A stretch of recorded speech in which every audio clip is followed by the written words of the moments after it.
அப்போ fatty liver வருது அப்படின்னா அந்த ஃபேட்டி லிவர் வர்றதுக்கு முன்னாடி நம்ம உடம்புக்குள்ள சில உடலின் மொழிகள் மூலமாக சொல்லும்ல, எப்படி சொல்லும் அப்படின்னு சொல்லி சொன்னோம்னா சில சில மொழிகளை சொல்கிறேன் பாருங்களேன், சரிங்களா? ஃபஸ்ட்டு விஷயம், அவர்களுக்கு கண்ணில் காமிக்க ஆரம்பிச்சிடும்.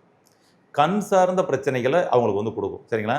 அதான் கண் எரிச்சல். ஃபேட்டி லிவர் வர்றதுக்கு முன்னாடி கண் எரிச்சல், கண் பார்வை குறைபாடுகள், சரிங்களா? கிட்ட பார்வை, தூர பார்வை, வெள்ளெழுத்து, லைட்டாக மங்கள், இதெல்லாம் ஆகுதுங்க அப்படின்றது வரும். கண்ணை சுற்றி கருவளையம் அடிக்கிறதுன்ற வரும், சரிங்களா? நைட்டு வந்து பார்த்தீங்கன்னா கொஞ்ச நேரம் முழிச்சாலே கண்ணெல்லாம் உறுத்துது அப்படின்னு வரும். அந்த ட்ரைனஸ் கொடுத்துக்கிட்டே இருக்கும், அந்த ட்ரைனஸ் கொடுத்துட்டே இருக்கும். இப்படிலாம் கண்ணில் கொடுக்கும், சரிங்களா? ஒன்று. அடுத்து வந்து பார்த்தீங்கன்னா உங்களுக்கு உங்களுடைய நெயில் இருக்குது பாருங்களேன், அந்த நெயில் வந்து ட்ரைனஸ் கொடுக்கும். இந்த நெயிலும் ஈரப்பதமாக இருக்கணும், சரிங்களா? அந்த நெயில் ஈரப்பதம் இல்லாமல் ட்ரைனஸ் கொடுக்க ஆரம்பிச்சிருக்கும்.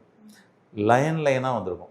நெயிலில் நீங்கள் தடவி பார்த்தீங்கன்னா அப்படியே வலுவலுன்னு இருக்கணும். குறிப்பாக உங்களுடைய கை கட்டை விரல், கால் கட்டை விரல்.